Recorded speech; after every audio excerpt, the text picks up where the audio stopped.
21년도 해외 주식 거래 대금 1위 키움증권이 미국 주식이 처음이라면 누구나 $40 드려요.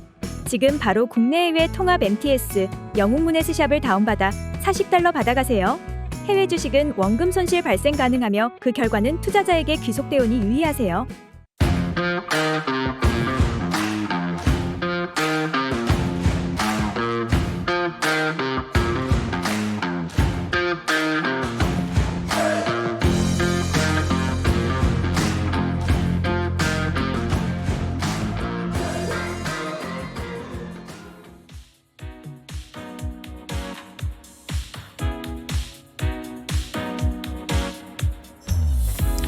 아침에 시작을 알리는 글로벌 주식 라이브 월스트리트 모닝 브리핑 1월 9일 월요일 방송 시작하겠습니다. 여러분 안녕하세요. 여도원입니다.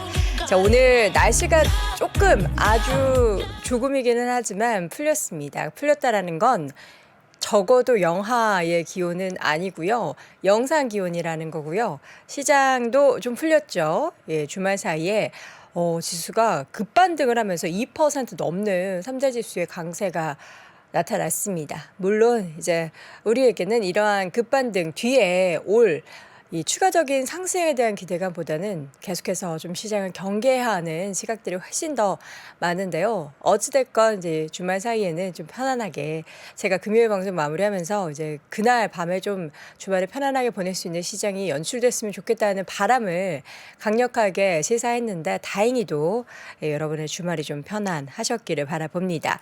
자, 월요일 월스트리트 모닝 브리핑 주말 사이에 있었던 뉴욕 시장 마감 분위기 잠시 후에 전달을 해드리도록 하겠고요.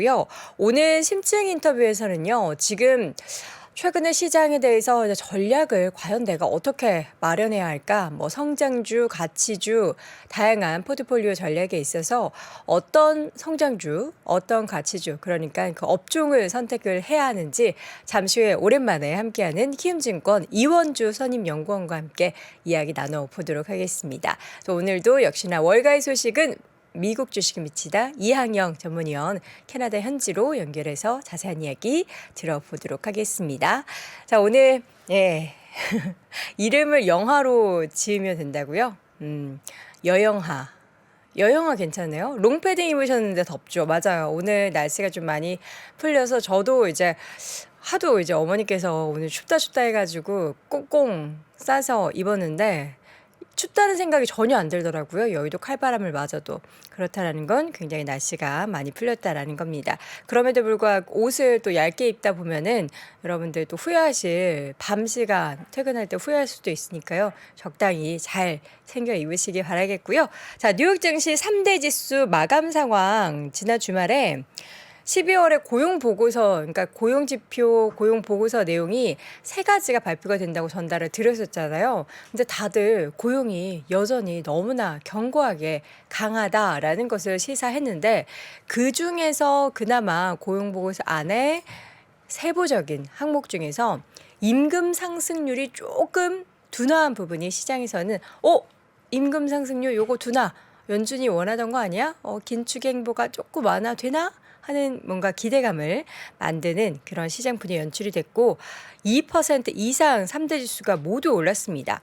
다우 지수가 2.13% 올랐고요. S&P 500 지수도 2.28% 그리고 나스닥 지수가 무려 2.56%나 올랐습니다.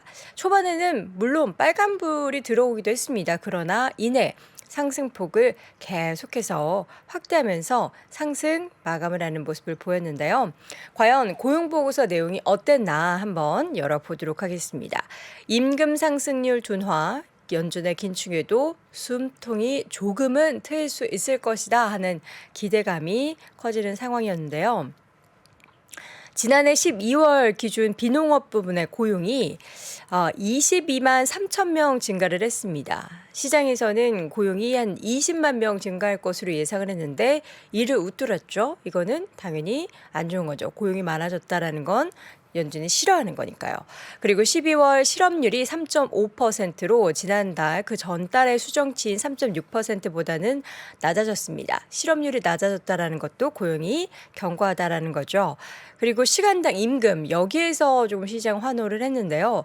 전월보다 0.3% 올랐습니다. 그러니까 이 상승폭이 상승세는 유지되고 있지만 그 폭이 줄었다라는 건데요. 그 직전 달이 0.4% 상승이었기 때문에 둔화했고 작년 같은 기간 대비해서는 4.6% 상승을 했기 때문에 그 전달의 수치를 보니까 4.8% 상승이었습니다. 그러니까 상승은 이어갔지만 그 상승의 폭이 점차 둔화되고 있다라는 겁니다.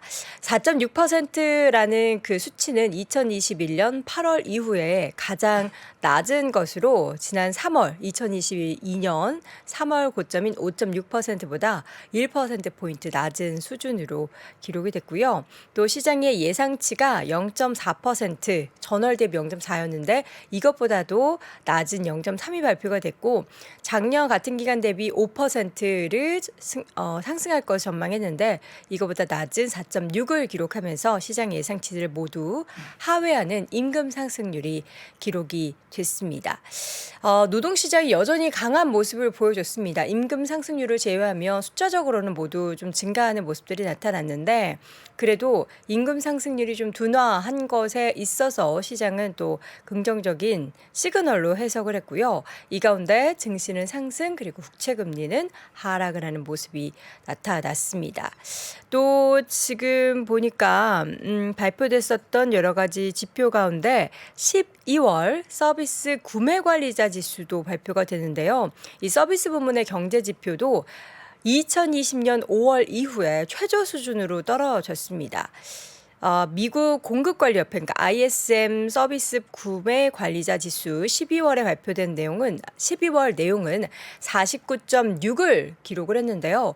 월스트리트 저널이 집계했었던 시장 예상치가 무려 55.1이었기 때문에 그리고 지난달에는 56.5였기 때문에 여기에서 이제 서비스 쪽이 약간은 둔화되는 모습, 50을 하회하기 때문에 둔화하는 모습. 그러니까 서비스 업황이 30개월의 확장세를 끝내고 31개월 만에 위축세로 돌아섰다라는 겁니다. 서비스 부분이 이렇게 축소되는 게 뭐가 좋느냐? 사실 그동안 인플레이션을 계속해서 위에서 이제 끈적이게 떨어지지 않게 했었던 여러 가지 요인 중에서 서비스도 굉장히 큰 부분을 차지했거든요. 우리가 리오프닝이 시작되면서 다양한 서비스업 부분에 있어서 고용도 증가하고 여기에 가격도 올라가면서 인플레이션에 대해서 계속해서 주요한 상승을 만드는 요인이 됐었는데 이게 50을 하회하니까 그렇다면 서비스 업황도 조금 꺾이면 인플레이션도 더 빠르게 둔화할 수 있는 것이 아닌가 하는 그러한 긍정적인 분위기가 형성이 됐습니다. 자, 맵을 보도록 하죠. 이제 물론 곳곳에는 빨간불이 있기도 했습니다. 그러나 전반적으로 모두 초록불이 많이 켜지는 그러니까 11개 업종이 모두 상승하는 모습이 보였는데요. 자재, 소재 관련된 종목들 3% 이상 상승, 기술주, 부동산, 금융, 필수 소비재, 산업, 이민 소비재 할 것 없이 모두 업종 지수가 2% 이상 올랐는데요.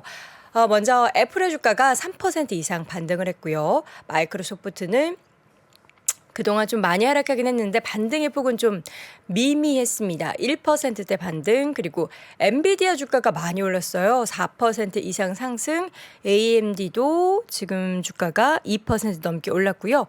마이크론 테크놀로지도 3.7% 넘게 상승을 하면서 모두 초록불을 켜는 모습이 보였습니다. 그리고 옆에 있는 구글도 1% 넘게 올랐고요. 메타 2% 상승 디즈니 2%, 넷플릭스도 1.89% 올랐고요. 아마존의 주가도 3.56% 강세, 그리고 테슬라 계속해서 좀 위태로웠던 주가가 주말 사이에는 2% 반등을 했고요. 다른 자동차주들도 올랐습니다. 테슬라 같은 경우에는 중국에서 가격이나 모델 3 그리고 모델 Y 차량 가격 인하 소식이 들려왔음에도 불구하고 주가는 시장 분위기와 함께 반등하는 다행스러운 모습이 보였고요. 바로 옆에 있는 월마트 2%, 코스트코도 1%대 올랐는데 코스트코 같은 경우에는 사실 지난 12월에 발표됐었던 실적이 별로 좋지 않았어요. 그러니까 판매 지수를 계속 한 달에 한 번씩 발표를 하는데 그러나 이번 12월 매출 호조 소식이 들려왔습니다. 견고한 판매 실적을 기록했는데 2022년 12월 238억 달러의 순 매출을 기록하면서 지난해 같은 기간 대비 7% 이상 증가한 실적 소식과 함께 또 에버코어에서 코스트코에 대한 투자 의견에 대해서 그러니까 페파이브 목록에 추가했다고 합니다. 방어적인 주식으로 강자다라는 분석과 함께 주가는 이날 코스트코 1.93% 오르면서 아니죠. 코카콜라로 잘못 봤네요. 코스트코의 주가는 7% 넘게 오르면서 상승 마감을 했습니다. 자, 이어서 다른 종목을 좀 보자면 바이오젠 주가가 FDA로부터 알츠하이머 신약에 대한 신속 승인을 받았습니다. 그러면서 주가는 2% 넘게 상승 마감을 했고요. 거의 3% 가까이 올랐네요. 279달러까지 올랐고 암젠, 파이자, 에브비 등의 종목들도 모두 1에서 2% 중반까지 상승 마감을 했습니다. 그동안 계속해서 부진을 면치 못했던 유나이티드 헬스그룹도 반등을 하긴 했는데 너무나 미미했습니다. 좀 아쉬웠죠. 강보합권 수준으로 마무리가 됐고요. 그 옆에 있는 금융주들도 뭐 일단 카드사, 비자, 마스터카드, 아메리칸 익스프레스 모두 2에서 많게는 4% 이상까지 올랐고 JP모건 체이스 그리고 뱅크 오브 아메리카, 웰스파고 등의 종목들도 1% 안팎의 강세 흐름을 보였습니다. 또 국제유가가 약보합권 수준에서 계속해서 등락을 보이는 가운데 정유주 같은 경우에는 엑스모빌이 1%, 쉐브론이 0.75%, 옥시덴탈 페트롤리움도 2% 넘는 상승 마감을 보였고요. 이렇게 시장이 좋았음에도 불구하고 뭐 파산 보호 신청 이러한 소식이 전해졌던 두 기업이 있었습니다. 파티 용품 소매업체 파티시티라는 기업이 있는데요. 이 회사는 수주 내로 파산 보호 신청에 나설 계획이라고 보도가 나면서 주가가 무려 50% 이상 가까이 폭락을 하는 모습이었고요.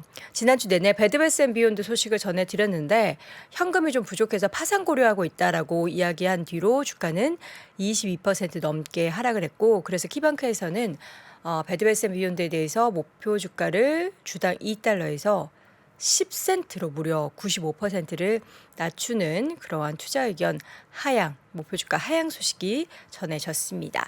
자, 이렇게 해서 주말 사이에 마감했었던 다행히도 반등 마감, 그것도 큰 폭의 반등 마감했던 뉴욕 증시 분위기 전해드렸고요.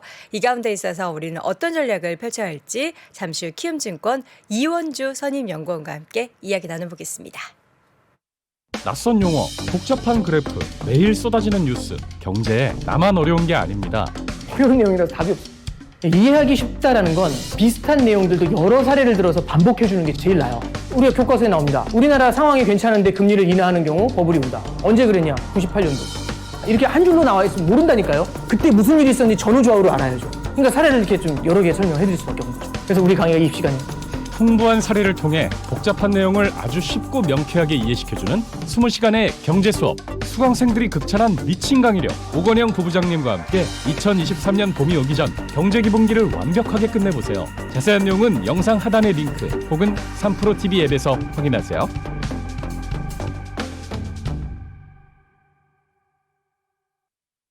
네, 오건영 부부장님이 만약에 강사 생활을 하셨다면 정말 일타 강사, 경제 부분의 일타 강사이셨을 것 같은데 어쨌든 우리 경제대학에서 오건영 부부장의 이 20시간 동안의 강의를 또 들을 수 있는 기회가 마련됐다고 하니까요. 영상 하단 링크 참고해 보시면 좋을 것 같고요. 월스트리트 모닝 브리핑 현재 시각 6시 43분 지나고 있습니다. 이번에 심층 인터뷰는 키움증권 이원주 선임연구원과 함께 하겠습니다. 어서 오세요. 네, 안녕하십니까. 네, 긴 휴가를 마치고 돌아오셨는데 네. 보통 이제 우리나라 여의도에서는 그러니까 우리 월가라고 하는데 여의도는 뭐라 그래요? 여의도가? 여의도 금융권 여의도 금융권이다. 너무 기네요. 아, 네. 단어 짝 짧게 월가 이런 것처럼 뭔가 있었으면 좋겠는데 네. 뭐 없나요? 제가 만들 수는 없으니까 예. 잘 모르겠네요. 여러분들의 좋은 아이디어 받도록 하겠고요. 어제도 휴가를 연말 연초에 굉장히 많이 몰아쓰시더라고요. 우리 연구원님도 기뉴가 네, 저도 다녀오셨다고요. 월말에 좀 다녀왔고요. 네. 그래서 이제 뭐 2달 만에 뵀는데 오늘 전략 잘 정리해드리고 가겠습니다. 알겠습니다. 자, 2달 만에 돌아오셨는데 오늘 어떤 내용 들려주실 건가요? 네, 일단은 저희 11월에 연간 전망 냈던 내용에서 네. 이제 2023년도 S&P의 전망을 해드렸는데 이제 그 내용을 좀 업데이트 해드리려고 하는 게 첫 번째 꼭지고요. 네. 두 번째로는 원래 우리가 투자를 할 때 펀더멘탈을 분석해서 투자를 할 때는 보통 2가지 전략을 취합니다. 그러니까 아무래도 우리가 미래를 맞출 수 없다는 가치관으로 현재 실적 기준으로 저렴한 종목들을 사는 가치주 전략이 있을 거고 우리가 미래를 맞출 수 있다는 가정으로 좀 미래 실적 기준으로 저렴한 뭐 성장주 전략이 있을 겁니다. 그래서 2가지 전략 중에서 지금 각각 전략마다 어떤 산업이 조금 매력적인지에 대해 얘기를 해드릴 거고 네. 결론적으로 가치주 추천 산업은 에너지 섹터 사자는 말씀드릴 거고 성장주 추천 산업은 인프라 섹터 말씀을 드리려고 합니다. 네. 그래서 각각 탑픽은 이제 MPC라는 정유 업체 그리고 인프라 쪽에서는 TTC라는 기계 업체 이렇게 2가지 말씀드리고 가겠습니다. 자, 일단 우리가 기억을 더듬어 보면은 우리 이원주 선임 연구원께서 지난 연간 전망 시간에 좀 증시가 완만한 하락세를 보일 것이다라는 이야기를 해주셨었잖아요. 그 의견에는 지금도 변함이 없으십니까? 네, 지금도 오히려 그때 말씀드렸던 내용들의 의견을 좀 강화하는 데이터들이 오히려 많이 나온 것 같아서 일단은 뭐 급반등보다는 아무래도 완만한 하락세일 것 같습니다라는 말씀을 드리고 있고요. 네. 그 내용을 일단 화면을 보면서 말씀을 드리겠습니다. 네. 지난 이제 11월쯤에 나와서 S&P 500 좀 만만히 하락세를 보일 것 같아요라는 말씀을 드렸고 일단은 그렇게 좀 가고 있는 업황인 것 같고요. 네. 하나씩 좀 근거를 말씀드리면 네.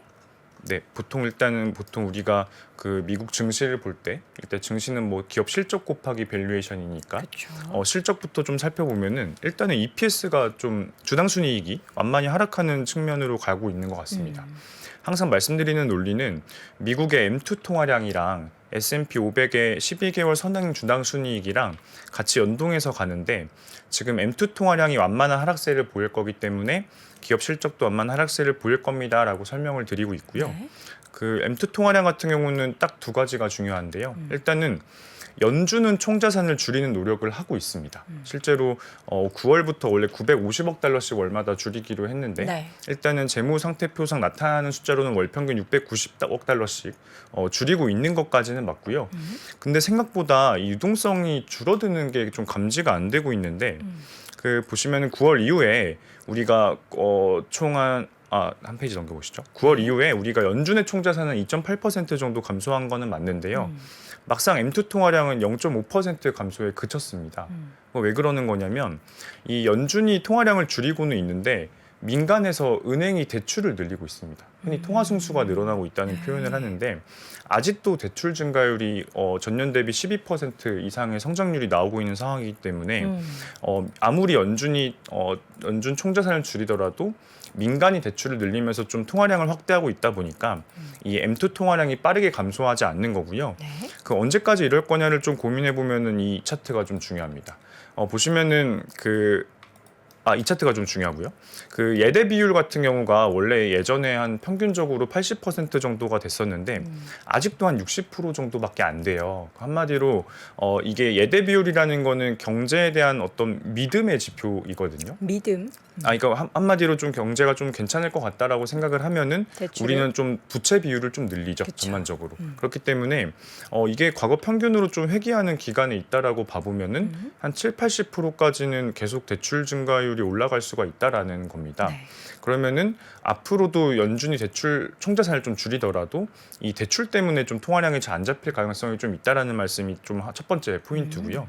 그다음에 두 번째로는 이 데이터가 좀 중요한데요. 네. 뭐죠? 23년도 정부 예산이 발표가 됐습니다. 네.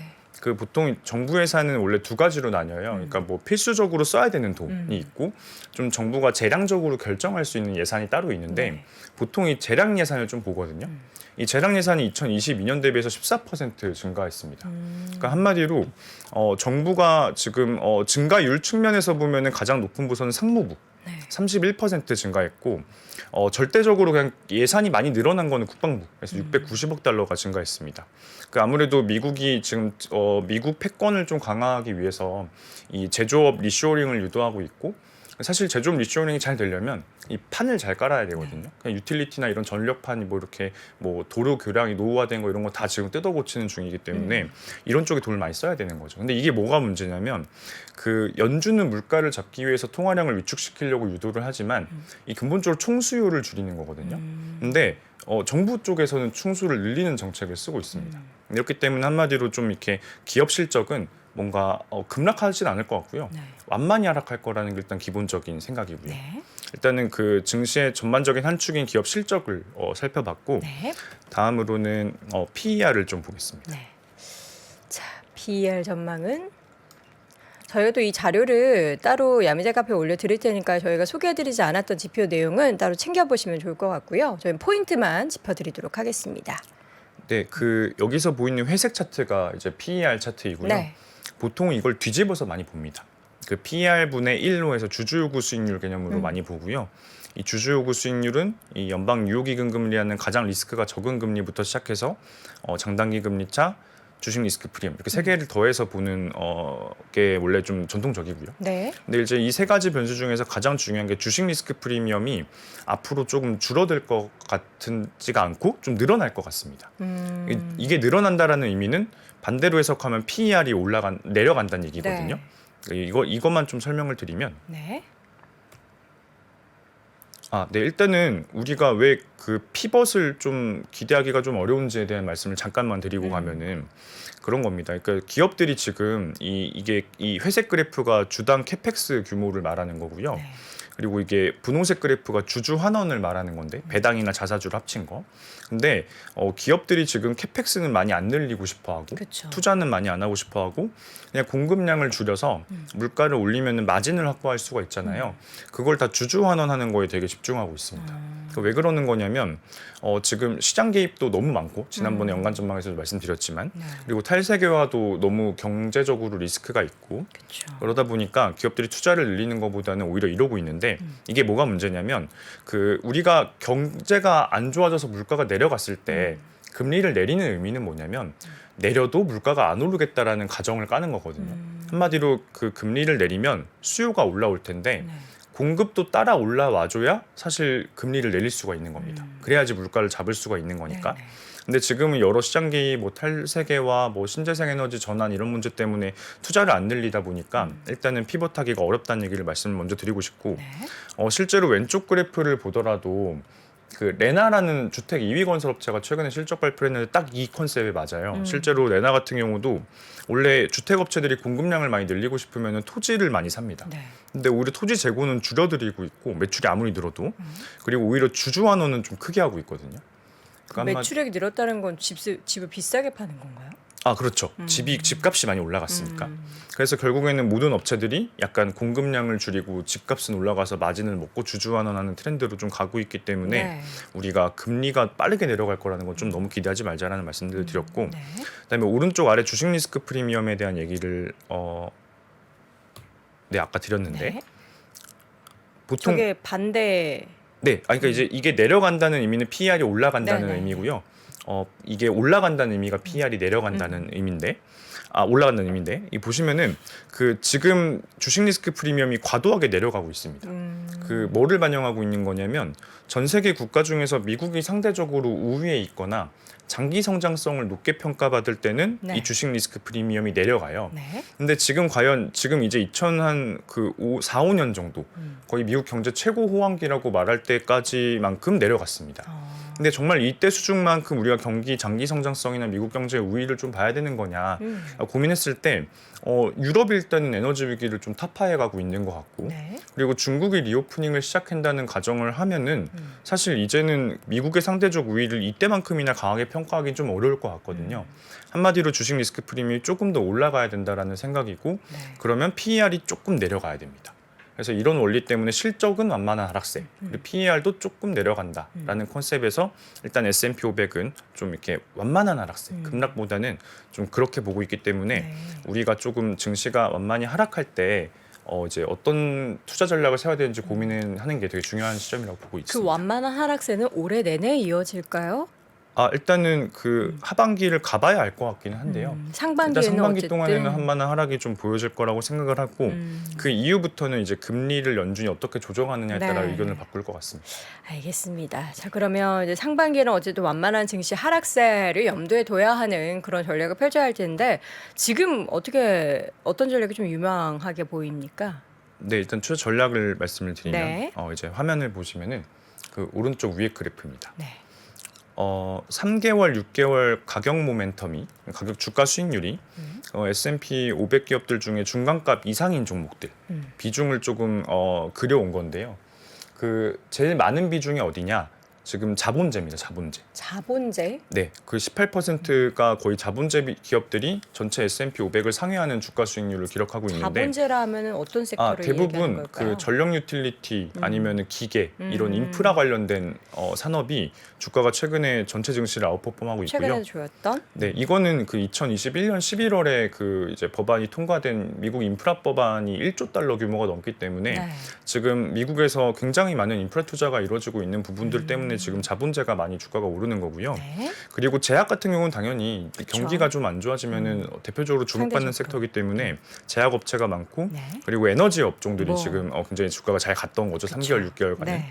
근데 지금 바텀업으로 기업을 하나씩 좀 뜯어보면은 자본재 기업들이랑 에너지 기업들이 지금 매력적인 투자 기회를 제공하고 있는 것 같습니다. 여전히 네. 앞으로도 네, 왼쪽 그래프를 보면은 이게 X축이 6개월 주가 수익률이고요. 네. 그리고 Y축이 이제 작년도 PER을 나타내는 건데 네. 지금 주가는 많이 올랐는데 여전히 8배, 4배, 2배 막 이런 종목들이 굉장히 많이 있어요. 보통 S&P 500이 평균적으로 17배, 18배 정도 하니까 네. 굉장히 저렴한 거고요. 이거는 실적이 당연히 2022년 고점은 맞습니다만 내려간다고 가정하더라도 굉장히 싼 멀티플입니다. 네. 그래서 이제 이 에너지 업종들 종목 말씀을 많이 드릴 거고 그다음에 두 번째로 성장주 전략을 말씀드릴 때는 여기 있는 종목들을 좋아합니다. 그러니까 어떤 거죠? MGRC, 뭐 GPC, TTC 같은 기업들인데 대부분 이제 인프라 섹터의 수혜주들이고요. 그 TTC 같은 경우는 기계를 만드는 회사입니다. 그러니까 뭐 이렇게 5G 망을 깔 때 네. 지하에 매설을 해야 되잖아요. 그럴 때 이제 이거를 땅을 파고 매설하는 기계 같은 것들을 만드는 회사이고 이름이 더 토로 컴퍼니네요. 토로 컴퍼니 맞습니다. 네. 네, 그리고 이제 지니언팔츠라는 GPC라는 기업은 그 자동차 부품 그리고 기계 부품을 만드는 회사인데 이 업체 같은 경우도 인프라 산업에서 계속 수혜를 받고 있고요. MGRC라는 그 기업은 전반적으로 이 조립형 임대 건물을 임대하는 비즈니스를 조립형 건물. 조립형 건물. 근데 이제 인프라 투자가 막 진행될 때 아무래도 이런 그 건물을 세우고 할 수가 없다 보니까 빨리빨리 조립형 지어야 되니까. 빨리빨리 하다 보니까 이런 것들이 그 수요가 늘어나고 있어서 이 업체들에 대해서 말씀을 좀 드릴 거고요. 네. 일단은 에너지부터 말씀을 드리겠습니다. 하나씩 에너지. 여전히 좋다라는 게 그 에너지 유가에 대해서 연동을 말씀하시는 걸까요? 뭐 어떤 면에서 에너지 주가 네. 여전히 좋은 거죠? 일단은 예전에도 말씀드린 바가 있습니다만 유가는 사실 고점 대비 내려왔는데 네. 에너지 종목들이 안 빠져요. 그쵸. 이거 어떻게 해석할 건가를 판단하는 게 굉장히 중요한 타이밍이라고 보고 있고 네. 저는 두 가지라고 봅니다. 장기적으로 유가가 다시 오를 거라고 보는 투자들이 많은 거고 두 번째로는 미국 에너지 산업의 점유율이 올라갈 거라고 보는 부위가 많은 겁니다. 미국 에너지 네. 산업. 여기 화면의 오른쪽 위에 그래프를 보시면 네. 그 최근에 서방 세계에서 유럽 수출 가격을 60불로 제한하는 유럽 그 유가 캡 제도를 실행하고 있습니다. 그러다 보니까 러시아 원유 수출이 좀 빠지고 있는데 그 이런 거 사실 근본적으로는 서방 세계의 원유 공급 줄어드는 이슈라고 봐야 되거든요. 그래서 약간 이런 규제 같은 것들이 도입될수록 원유 수급은 계속 좀 꼬일 수밖에 없다라는 말씀을 드리고 싶고, 왼쪽 아래 그래프를 보시면 원래 그 미국의 완공 유정수, 그러니까 실제로 이렇게 캐지고 있는 유정수를 세 보면은 원래 WTI 가격이랑 연동해서 가는데 그 최근에 완전 트렌드가 바뀌었습니다. 요즘에는 유가가 오르더라도 유정수가 좀 많이 안 오르는 트렌드로 가고 있는데 아무래도 계속 그 뭐 횡재세 걷는다, 뭐 이제 탈탄소 규제한다, 뭐 이런 것들 때문에 비고일 업체들이 전혀 투자를 늘리고 싶어하지 않습니다. 그 오른쪽이 대표적인 증거인데 이제 엑슨모빌, 뭐 쉐브론, 이오지 리소시스 다 합쳐서 보면은 캐펙스는 계속 줄어드는데 오히려 주주 환원을 늘리고 있거든요. 그러니까 한마디로 전반적으로 투자는 안 일어나고 있다라는 거고요. 근데 한 페이지 넘겨보시면 지금 중국은 리오프닝을 시작을 했습니다. 그 왼쪽 그래프를 보면은 전체 원유 수요에서 중국이 차지하는 비중이 한 이제 1,500만 배럴 정도 되기 때문에 사실 중국 비중이 2등이거든요.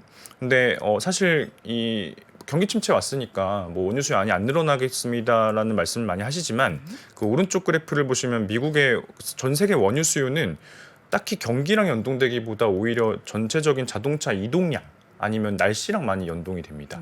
근데 지금 중국이 워낙 원유 수요가 빠져 있는 상태이기 때문에 평균적으로 정상회기만 하더라도 원유 수요가 좀 많이 늘어나거든요. 그러면 투자는 줄었는데 원유 수요는 늘어나는 상황에서 당연히 에너지 업체들이 조금 좋을 수 있다라는 말씀들을 가치주 전략에서 말씀드리고 있고요. 네. 네, 그 다음에는 에너지 업종을 잠깐 말씀드리면, 에너지. 인프라 쪽을 말씀드리면, 네. 네, 일단은 우리가 성장주를 왜 사는지 조금 고민해 보자는 내용을 좀 자세히 담아놨는데. 네.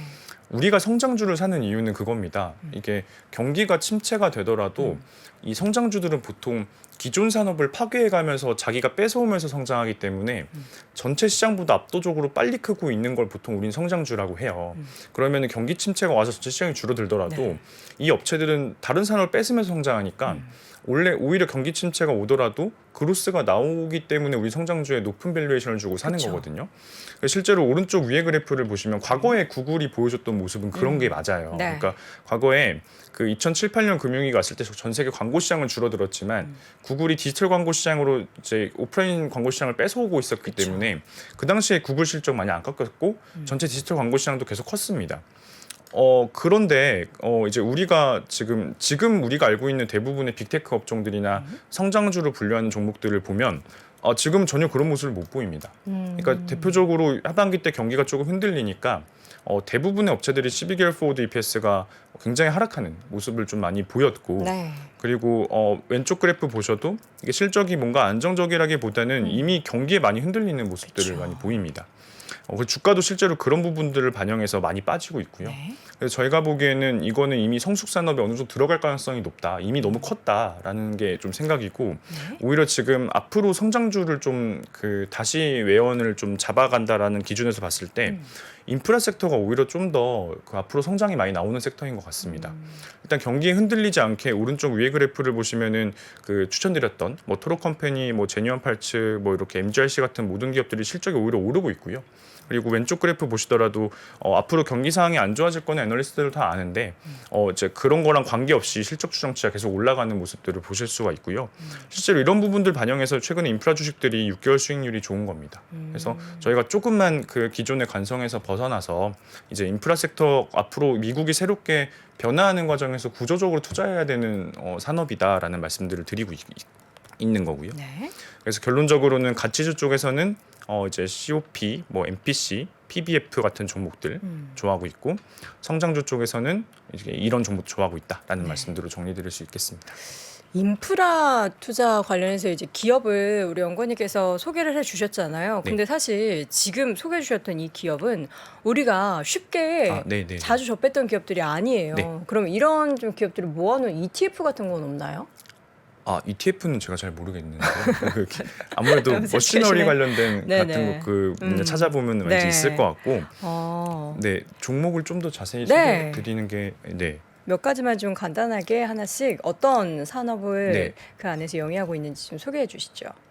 일단은 정유주를 워낙 좋게 네. 보고 있어서 정유주를 먼저 좀 말씀을 드리면 화면을 보시면 메러선 페트롤리움이라는 정유 회사입니다. 뭐 익숙하지 않으실 수 있겠지만 우리는 미국 항상 1등 뭐 오시덴탈 페트롤, 엑스모빌 뭐 이런 기업들 네. 많이 소개해 드리니까요.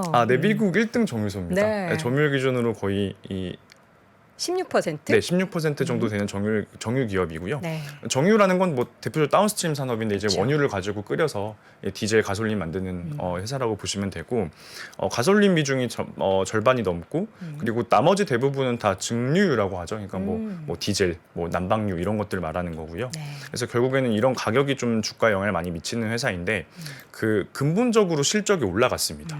위에 보시면은 글에 좀 잠깐 보면 이게 화면 전환이 좀 느려. 네.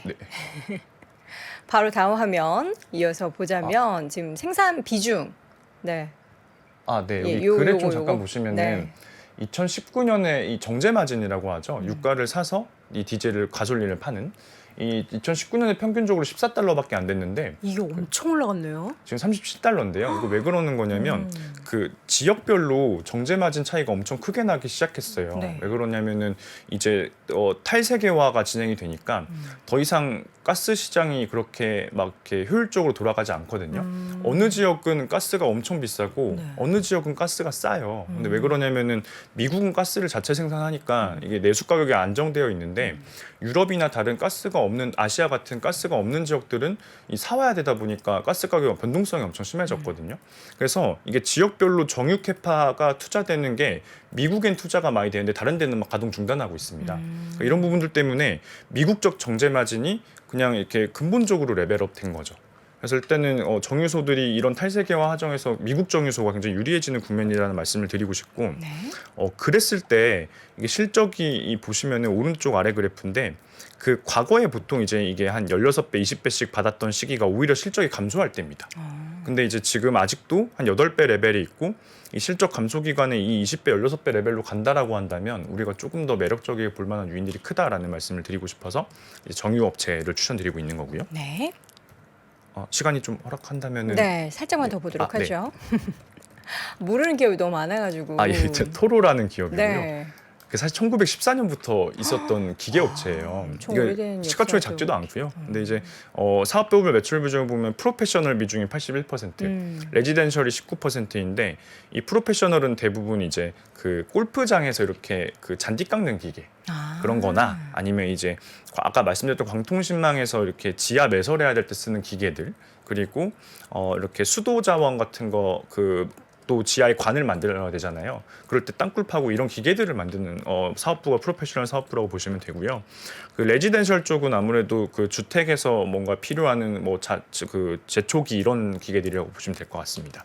보시면은 실적이 계속 늘어나왔고 늘어나는 걸로 추정이 되어 있는데 그 기계업체들이 이 작년 4분기쯤에 21년 4분기쯤에 굉장히 마진이 안 좋았어요. 왜냐하면 이때 한참 기계 부품들이 공급망 문제가 있었기 때문에 부품 수급이 좀 안 됐다 보니까 그 비용이 많이 늘어서 그런 건데 지금 그게 많이 완화가 돼서 다시 생산량을 늘릴 수 있는 업황에 왔고요. 그리고 그 높아진 비용보다도 더 많은 가격을 올리면서 마진이 계속 확대되고 있는 국면입니다.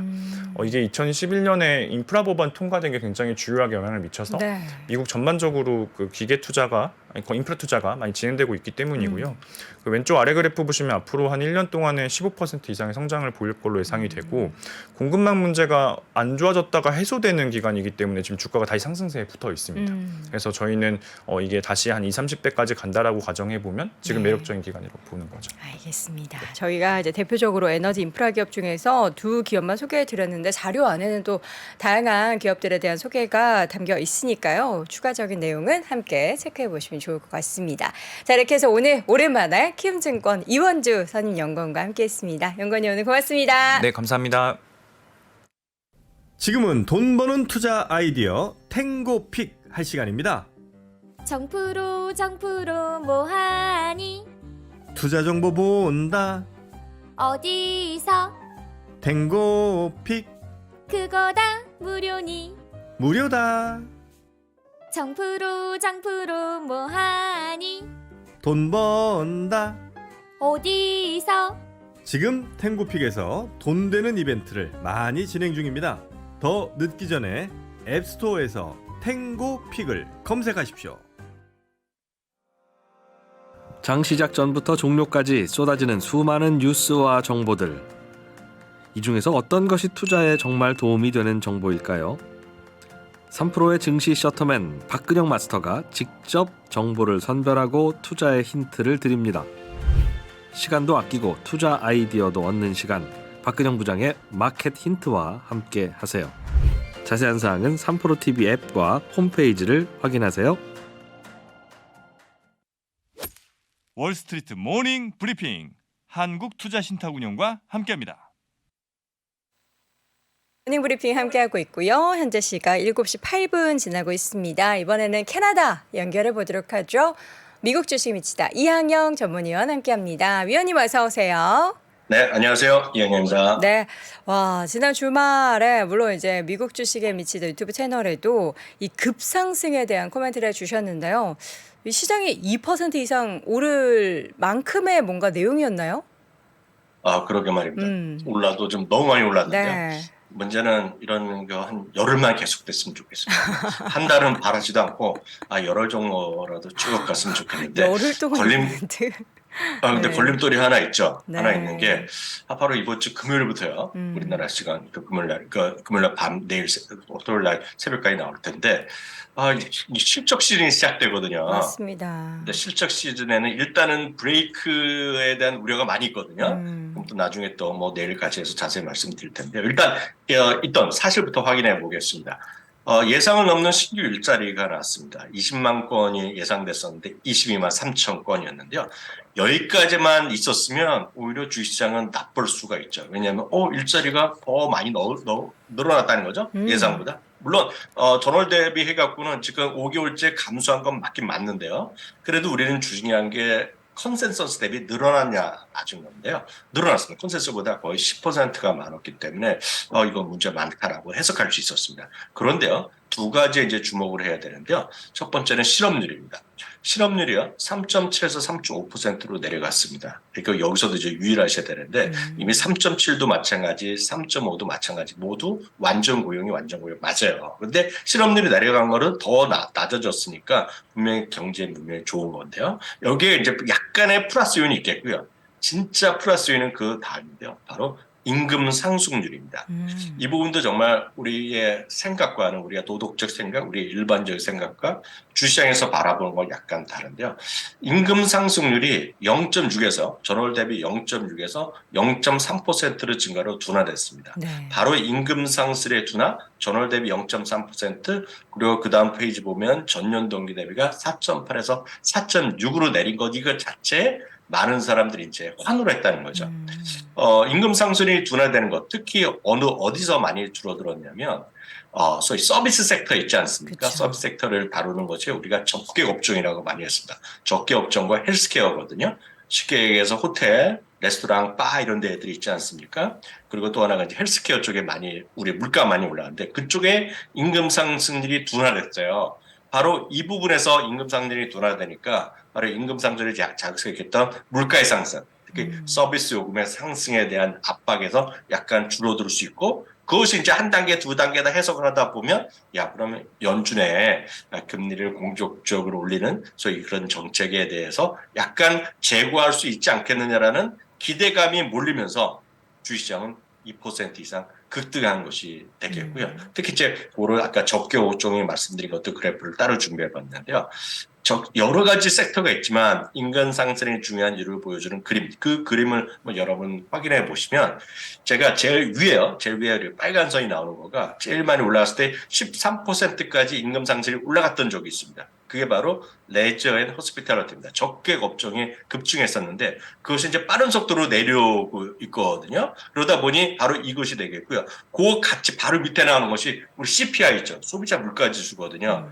소비자 물가 지수를 끝까지 밀어 올렸던 이유가 바로 이 적계 업종의 임금 상승률인데 바로 이 부분에 떨어지면서 임금 상승률이 같이 떨어지고 있기 때문에 이게 임금 상승률의 하락이 특히 적계 업종의 상승률 둔화가 결국 CPI 소비자 물가 지수를 떨어뜨릴 것이고 바로 이것이 인플레이션의 우려를 완화시킬 수 있다. 바로 이 부분이 시장에서 큰 긍정적인 해석하는 가장 핵심적인 유해가 되겠고요. 네. 관련해서 하나만 더 말씀드리면 경제활동 참여 비율이라고 있지 않습니까? 네.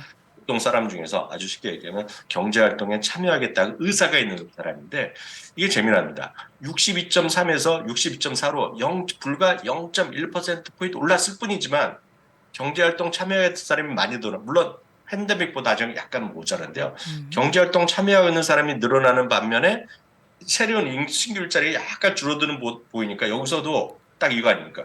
임금의 상승률이 둔화될 수 있는 요인으로 생각할 수 있겠죠. 물론 굳이 0.1%포인트를 너무 강조해서 해석한다라고 저도 생각은 되지만 중요한 이코노미스트들은 그걸 중요하게 여긴다 그러는 거죠. 그러다 보니 이런 두 가지 결국 정리하면 임금 상승률의 둔화, 경제활동 참여율의 증가, 하나 더 약간은 저는 의미는 크지 않다고 보지만 어떤 실업률의 3.7에서 3.5% 내린 거 이런 것들이 모아지면서 주가를 좀 밀어올렸다라고 해석하는 것이 저는 뭐 정확한게들 많이들 얘기하는 부분이다라고 이해하시면 좋겠습니다. 네, 그래서 이제 금리나 시장의 영향을 바로 미쳤는데 10년물 금리가 엄청 많이 좀 하락을 했죠. 네, 맞습니다. 이 모든 것이 결국 고용 보고서와 관련된 시점부터 이제 내려간 것이 되겠는데 첫 번째 금리입니다. 금리가 지난주에 많이 올랐잖아요. 그래서 3.8%까지도 위협한다 얘기했었는데요. 이게 바로 급격하게 떨어지면서 3.5% 중반까지 한 방에 떨어지는 모습을 보여줬죠. 그러니까 금리가 훅 내려가는 모습. 바로 이것이 시장에 대한 반응을 일으킨 또 하나의 구체적인 요인이 되겠고요. 금리가 내려가니까 방향성이 장기적으로 같을 수밖에 없는 미국 달러도 내려가는 모습이거든요. 미국 달러 내려가는 진짜 정말 중요한 건데 미국 달러도 갑자기 훅 내려가는 모습. 이게 같은 같은 방향성을 같이 보였다라고 보셔야 되겠고요. 반면에 이제 금값 같은 경우는 조금 상승하는 모습을 보여줬기 때문에 최근에 금은 한번 지난번에도 말씀드렸는데 여도랭크도 뭐 신뢰가 안 가는 듯하게 대답을 하셨잖아요. 중국 사람들이 많이 산다고. 결혼 수요도 들고 네. 그렇지만 어떤 이유가 됐건 간에 그건 제 해석이고 또 많은 사람은 금을 생각하는 사람이 있는데 금값의 어떤 상승도 최근에 어떤 추세적으로 좀 이어지고 있고 이런 부분은 지난 금요일 날도 이어졌다라고 이해하시면 되겠고요. 한 가지 더 관련해서 보여드리면 시기별 소위 기대정책 금리의 추이라고 볼 수 있어야 되겠는데요. 이거는 이제 페드워치 툴의 계속 장기적으로 모으는 추이가 되겠는데요. 차이는 큰 차이가 없지만 그 전날 이런 요일보다 장기적으로 약간 조금 내려가는 모습이었어요. 약간 조금 내려가는 모습이었습니다. 그렇기 때문에 해석을 약간 해드리면 이번에 2월 초 그리고 3월 달에 2월, 3월 두 차례에 걸쳐서 FOMC가 열리잖아요. 네. 그래서 지난번에 50pp로 주로 상승했는데 12월에는 많은 사람들이 0.25 그리고 다음 달에도 2월 달에 0.25, 3월에도 0.25라고 생각하고 있습니다. 인상률이요. 맞습니다. 이번에도 1월 6일, 7일 똑같은 수치가 나오긴 나왔는데 극히 일부에서는 정말 긍정적으로 본 사람의 해석이 있고 우리가 어느 정도 신뢰할 수 있을지 모르겠지만 너무 거기에 기대하면 안 되겠지만 2월에 0.25%포인트 올리고 3월에는 쉬지 않을까라는 아주 긍정적으로 본 사람들이 있더라라는 정도 말씀드리면 지난 금요일에 주가가 왜 이렇게 올랐는지 이해하실 수 있는데 조금이라도 도움이 될 것 같습니다. 네. 자, 그리고 중요한 건 시장이 이렇게 올랐다라는 거는 월가에서 이번 고용보고서 내용을 좀 긍정적으로 평가했다라는 건데 뭐라고 이야기를 좀 하고 있을까요? 예, 우리 이남우 교수께서도 자주 인용하는 분이 하버드의 제이슨 퍼먼 이코노미스트 교수잖아요. 이분이 시장에 대해서는 얘기를 해드리면 제가 아까 말씀드린 거를 저는 이제 풀어서 해드렸지만 저는 뭐 직역해서 말씀드리면 결국 이겁니다.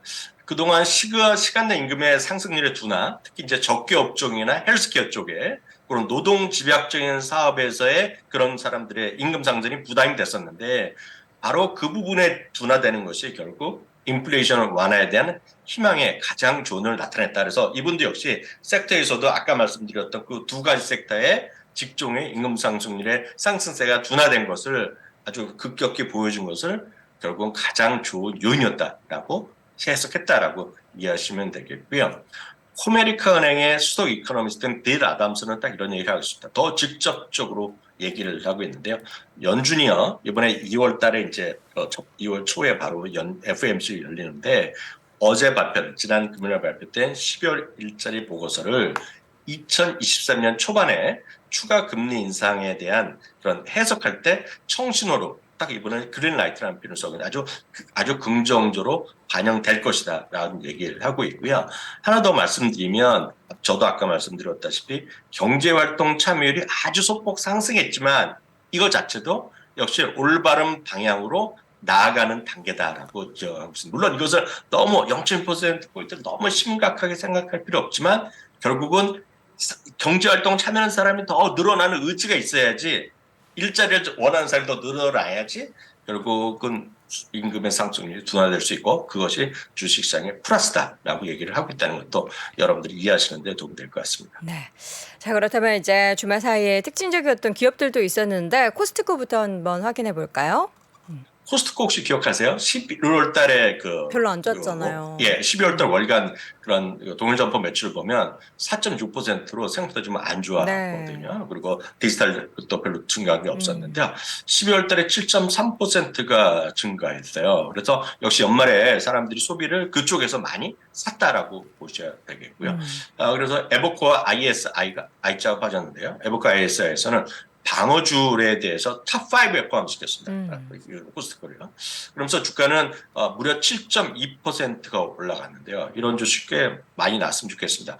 요즘 들어서는 아쉽지만 52주 최저가에 2년 최저가에 이런 일이 많이 했는데요. 그쵸. 상승폭의 7.2%는 정확하게 만 3년이 조금 안 되는 2023년 이후 최대 상승폭으로 보여줬습니다. 네. 그러니까 그만큼 코스트코가 열일했다라고 보셔야 되겠고요.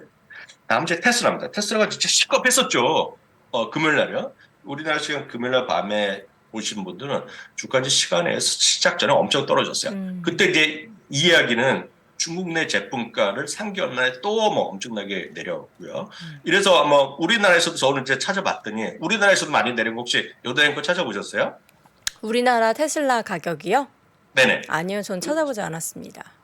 전 이제 관심이 많아갖고 제가 모델 Y를 제가 자주 네. 보여드렸잖아요. 얼마나 모델 내렸죠? 모델 Y의 기본형이요. 기본형은 아시는 분 계시겠지만 그냥 듀얼 엔진 뭐 이런 거 해갖고요. 화이트 하얀 색깔이 9,800 얼마 해갖고 그냥 쉽게 1억이 넘었었거든요. 근데 이번에 8,600 언저로 나왔죠. 8,600만 원 언저리 아닙니까? 네. 그래서 확 내렸잖아요. 지금 보니까 최근에 나온 게 8,499만 원이라고 뜨네요. 그러니까 그게 거의 1,200, 1,300 거의 1억이 거의 붙었다거든요. 그러니까 하얀색의 아주 가장 기본형이야. 네. 한국에서 파는 거. 그게 이제 우리나라뿐만 아니라 중국, 아시아에서 많이 내렸거든요. 그러면서 주가 훅 내려갔었어요. 금요일날. 그렇지만 그날의 분위기, 금요일날 시장 분위기에 따라서 결국 막판 반등에 하면서 지난 금요일날은 나름은 양봉에 성공했다라고. 근데 지금 가격이나 중국에서 하면서 기존 네네. 차주들이 분노해서 매장에서 난동을 펼쳤다는 그런 기사도 있어요.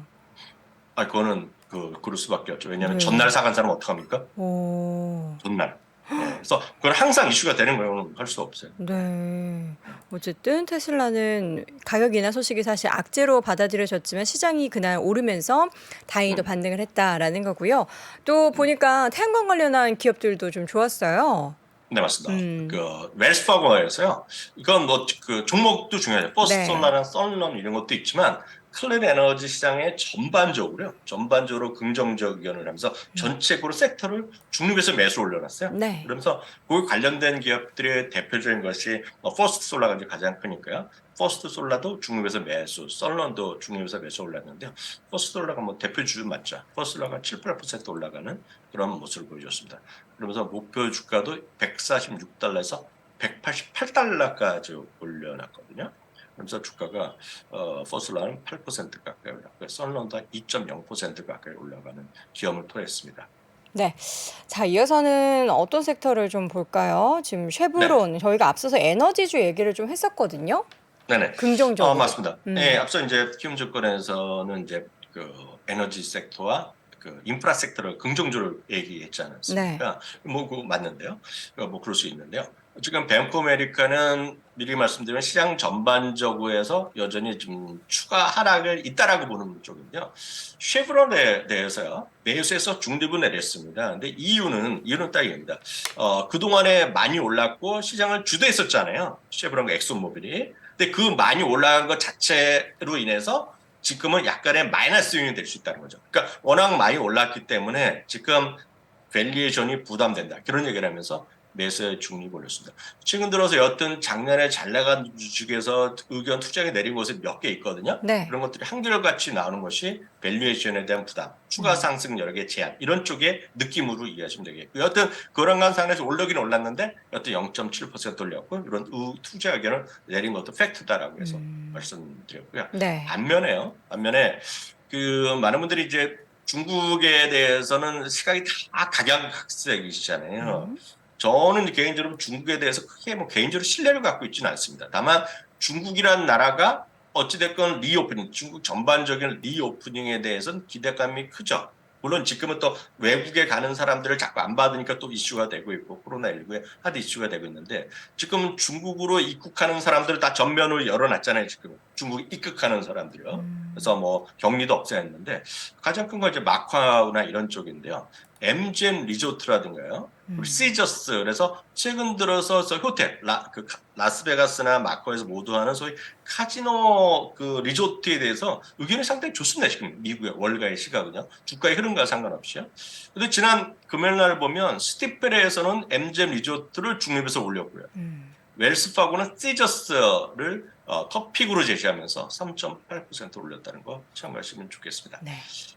다음 종목은 이제 진짜 많은 분들이 지금 깜짝 놀랄 주식인데 그쵸. 하여튼 보잉입니다. 보잉이요. 엄청 올랐어요. 보잉 엄청 올라간 정도가 아니라 지금은 이제 그 52주 최고가에 손만 뻗으면 최고가입니다. 52주 최고가 작년 이맘때 수준보다 약간 모자란데요. 하여튼 좀 살아있잖아요 지금요. 그리고 이게 12월 초에 IR을 통해서 기억하시죠? 11월 말쯤으로 기억하는데 그때 저도 말씀드렸잖아요. 2025년에 배당을 준다 얘기했죠. 배당을 준다. 그래서 이게 아무것도 아닌 것 같지만 분명히 자기네는 확신을 갖는 얘기를 했고요. 그리고 캐시플로우가 작년 2023년도 2022년도 좋았지만 2024년에 캐시플로우가 엄청 좋아진다고 얘기했거든요. 그래서 어떤 보잉이 3.9%나 올라갔고요. 지금 베어드에서도 2023년 탑픽입니다. 그래서 산업재에서는 지금 반영권 탑픽을 얘기를 많이 합니다. 작년에는 예를 들어서 레이션 테크놀로지와 로키드 마틴이 해왔다 그러면 올해는 보잉을 얘기하는 사람이 꽤 있다라고 말씀드립니다. 그래서 저는 이게 보잉의 주가 얼마나 올라갈지 모르겠고 저는 이건 좀 제가 제일 많이 오랫동안 갖고 있던 저 개인적으로 갖고 있거든요. 근데 여튼 보잉이 하여튼 흥미로운 주식인 건 분명하다라고 말씀드릴 수 있겠습니다. 그래서 관심 있으신 분은 제가 봤을 때 제가 조언 드리면 갖고 있는 분은 이미 많이 갖고 있어서 바닥에 사신 분이나 물린 분 모두 그냥 갖고 계시면 되지 않을까라는 생각 한번 참고적으로 이건 제 뇌피셜로 제 의견 잠깐 드리도록 하겠고요. 네. 하나만 더 말씀드리면 룰레몬인데요. 룰레몬 또 이제 1%가 또 올라갔는데요. 웰스파고에서 중립에서 매수로 투자를 올렸고요. 360에서 380달러 올렸다는 것까지 말씀드리겠습니다. 알겠습니다. 오늘 여러 가지 기업 소식도 긍정적인 시장 분위기에서 또 좋은 이야기들이 많았는데 이러한 분위기가 우리 위원님께서 말씀해 주신 것처럼 한 열흘만이라도 이어지기를 바라보도록 하겠습니다. 자, 오늘도 캐나다에 앉아 계시는 미국 주식에 미치다 이항영 전문위원 함께했습니다. 위원님 고맙습니다. 네, 감사합니다. 네, 이렇게 해서 월스트리트 모닝 브리핑 월요일 순서 모두 전해드렸습니다. 주말 사이에 뉴욕 시장 분위기 2%대 각각 모두 올라서 좋았고요. 특히나 반도체주들이 많이 올라서 오늘 또 우리나라 반도체 기업들의 상승에 얼마나 영향을 미치게 될지 기원을 해보고 기대를 하며 시장을 바라보도록 하겠습니다. 월스트리트 모닝 브리핑은 내일 오전 6시 30분에 돌아오겠습니다. 여러분 고맙습니다.